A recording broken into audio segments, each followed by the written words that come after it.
questions? Javontez, do you feel like after you got 15 practices in the spring, now 5 practices in the fall, has the retention been there for you? Do you feel like you're starting a couple levels ahead of where you were? Definitely do. I feel like it's been a lot more improvement since the spring, since April, just taking steps forward and not moving backwards every single day, just trying to get better. So I definitely feel like I've been up since the spring. What's your focus this spring? On this camp, on where you want to get better the most? For me, since I'm an inside guy, I want to focus on my eyes in the pass and basically staying low in the run game, just making sure I get up to practice, make sure I get off clean, give my guys a good hand so that way they can get their blocks right and just play on the next level.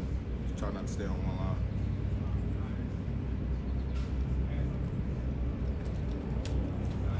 As far as conditioning, do you feel like that you're pretty far on your way, or do you feel like you and the group have a long way to go to be able to play this offense? I feel like me and the group we very much adjusted to what the expectation is, but it's always room for improvement. Like, we can be the best conditioned guys out there. Like, we can just run for real. Javontez, I asked Cooper, can you tell a difference in how the defensive line's approaching things under Coach Garner? Is there a difference between last year and this year with that group? Is how he's kind of changed the makeup, the culture over in that room? Indeed, I think so myself. Over there, those guys pretty much attack every day.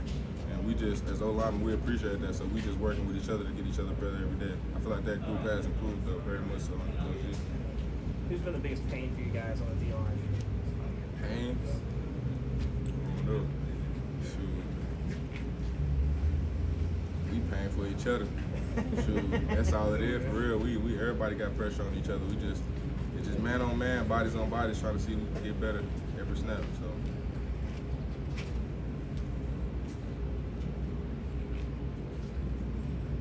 Other questions? I asked Cade this question: who are the nastiest offensive linemen? Curious to see what your answer is. Nastiest lineman. Bro, from my definition of the nastiest lineman, you gotta have some good footwork, good hands, and you gotta be able to get off the ball. So, I say 80% of our O-line room to do that. So I say we all nasty, like all the O-linemen nasty. I wouldn't put nobody ahead of each other. We nasty in the second of the week.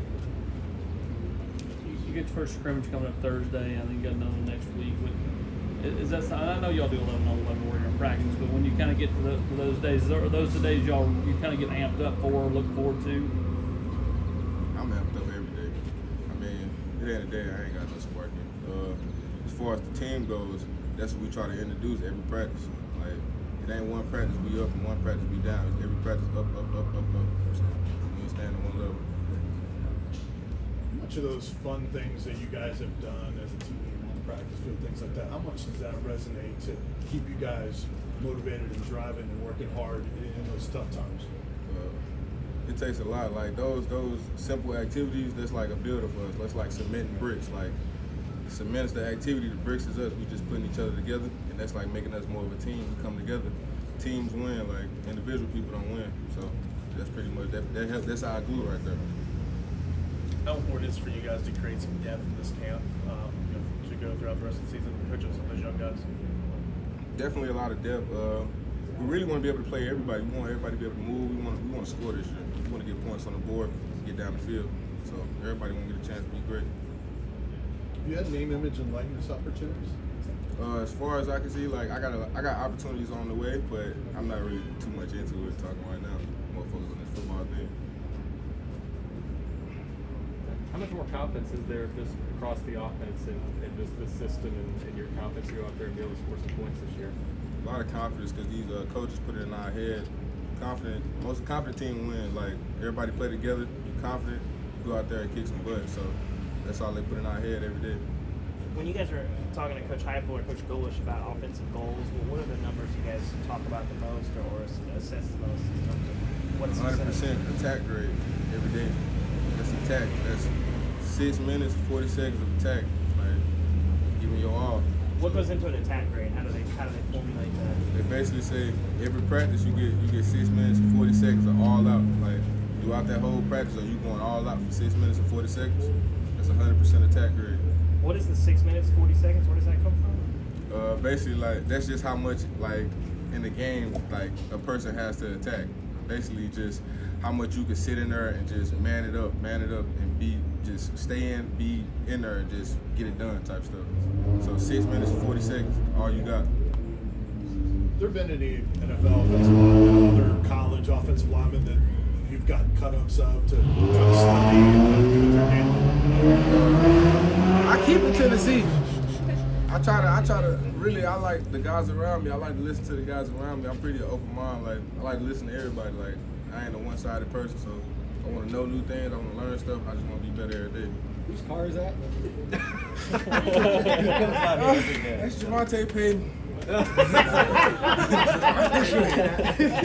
Every day. I'm glad y'all won't catch me. I'm on the garage. Are you guys pretty stoked about how Trey's competing in camp so far for the Chiefs? Definitely is, man. It was glad to get a chance, an opportunity to play with that guy last year, and I'm just glad to see him at a better place now. His mind is more clear, and he get a chance to do better things. So I'm just really appreciative of him. Definitely. Does he have any tips for you guys? Shoot, go ball, bro. That's it. That's all it is. Go ball, man. Like, for real. With a guy going through what he did, how much does that give you guys inspiration or motivation to not take too many of the adversity too seriously and overcome it? Knowing stuff like that, it really make you stronger because you gotta hunker down for that person. Like you gotta step up. Like if he can't give his all, you gotta give your all and a half for him. So that's just all I do. I just try to be better, try to help everybody out and do what I gotta do. All right. Thank you. Appreciate it.